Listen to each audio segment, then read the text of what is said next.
kalau jujur itu agak lebih baik. Iya.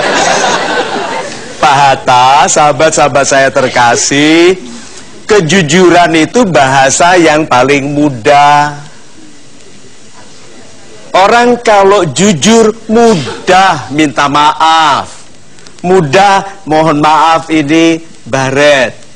Itu Pak. Begitu orang tidak jujur, langsung bahasa itu sulit. Membedakan antara polos, tidak jujur, agak-agak polos. Lawan dari polos itu bukan tidak jujur, Pak. Lawan dari polos itu lurik, totol-totol, gatik.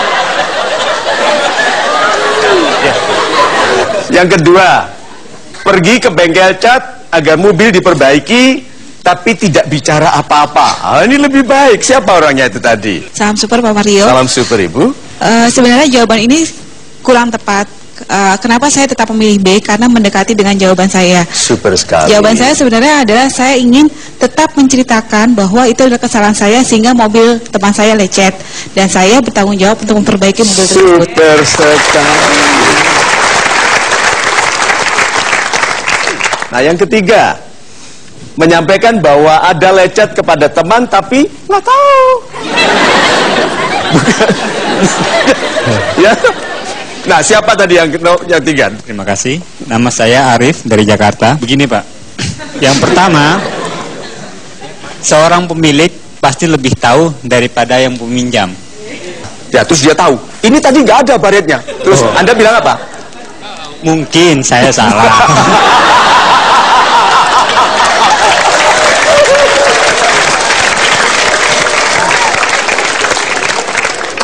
Pak, sekarang begini. Jangan gunakan pikiran Bapak.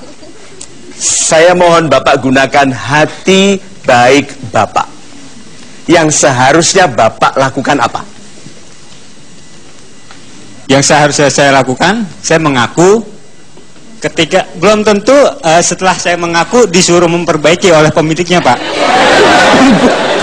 Ini masih hitung-hitungan ya. Belum ikhlas ini. Oke, tapi Bapak sudah tahu lebih baik mengaku. Siapa tahu dia tidak haruskan mengganti. Iya. Kalau diharuskan mengganti, ya harus diganti. Iya betul. Ya udah, ada harapan ya. Terima kasih. Terima kasih. Kita hampir tiap hari kita mendengar orang memprotes pemimpin, pejabat tentang ketidakjujuran mereka. Tanpa kita sadar dalam keseharian kita berlaku kurang jujur. Kalau kita adil, kita akan perbaiki dulu kejujuran diri kita sebelum memprotes orang lain tidak jujur. Itu. Super sekali Pak Mario, terima kasih Pak. Kita berikan kesempatan pada Sporodius untuk bertanya lagi Pak Mario. Saya persilakan yang ingin bertanya, mohon tunjuk tangan Anda. Nama saya Habibi dari Surabaya. Dari Surabaya? Yang ingin saya tanyakan, kenapa ikhlas itu sesuatu yang disebut magic? Magic. Dan saat kapan ikhlas itu harus kita lakukan? Apa batas-batasan ikhlas? Terima kasih. Super sekali. Langsung dijawab ya. Oke, kalau gitu saya tanya dulu. Ikhlas itu ada pilih, mudah, sedang, sulit, atau enjoy aja. Yang mana ikhlas itu? Sulit. Mengapa ikhlas itu sulit?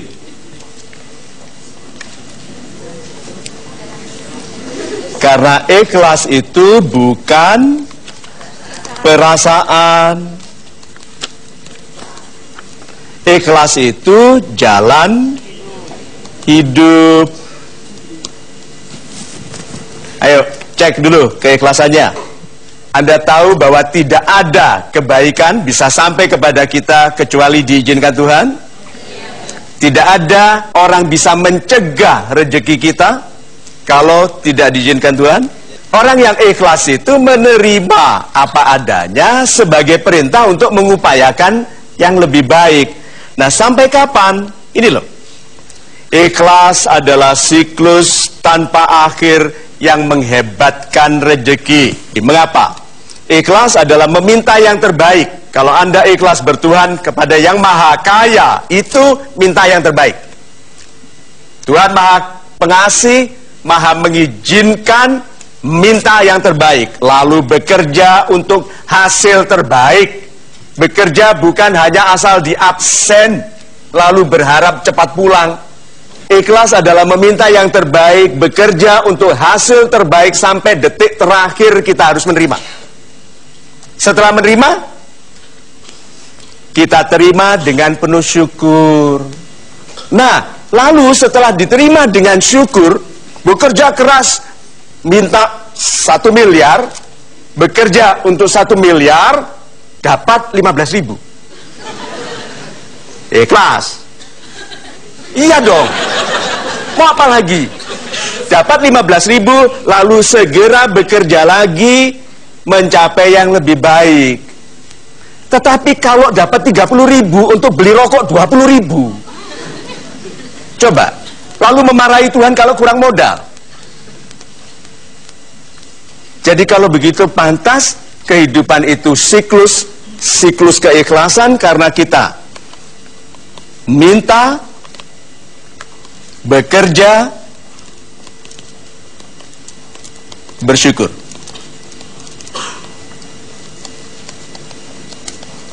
Minta yang besar, bekerja untuk yang besar, terima apapun yang diberikan. Lalu minta lagi yang besar, bekerja lagi untuk yang besar, terima apapun. Itu prosesnya. Seumur hidup. Tahu-tahu dapat apa? Tahu-tahu dapat hati yang damai. Kalau belum kaya, sudah damai sehingga mudah kaya. Kalau belum berkuasa, sudah damai sehingga mudah berkuasa. Kan keberhasilan tidak harus terjadi di musim kita. Bisa terjadi di musim anak-anak kita. Ayah saya seorang kapten, pensiunan kapten, tetapi anaknya melayani, meneruskan kebesaran beliau sebagai kapten. Super sekali Pak Mario. Super sekali. Pak Mario, kita akan berikan kesempatan kepada Superodin untuk bertanya lagi, Pak. Silakan. Silakan yang ingin bertanya, silakan tunjuk tangan. Saya nama Halimatus Sadia dari Palembang. Salam super Pak Mario. Salam super Ibu. Saya mau bertanya, bagaimana kita ikhlas dengan kehebatan orang lain tanpa membuat kita lemah? Adik-adik saya dan anak-anak saya yang terkasih, Pak Mario waktu masih muda dulu berdoa kepada Tuhan, mudah-mudahan setiap kali saya salaman sama orang, ilmunya menyerap. Guru matematika, set, langsung tahu. Kosinus, kotangen, gitu. Nah, setiap kali itu doa saya. Apa motivasi saya? Supaya saya jadi apa? Supaya apa? Supaya pandai? Bukan. Supaya tidak harus belajar. Itu doanya orang malas. Nah, setelah berapa saat saya mengerti kok nggak ngefek, akhirnya saya menemukan ilmu menyerap ilmu orang lain. Mau tahu? Ilmu menyerap ilmu orang lain. 1, tidak usah risaukan kekurangan diri. Supaya ikhlas menerima kalimat ini, apakah Anda tetap bisa berhasil meskipun tidak lebih pandai? Bisa. Asal lebih rajin, lebih mudah ditolong orang. Ya. Jadi jangan risaukan kekurangan. Kedua, rayakan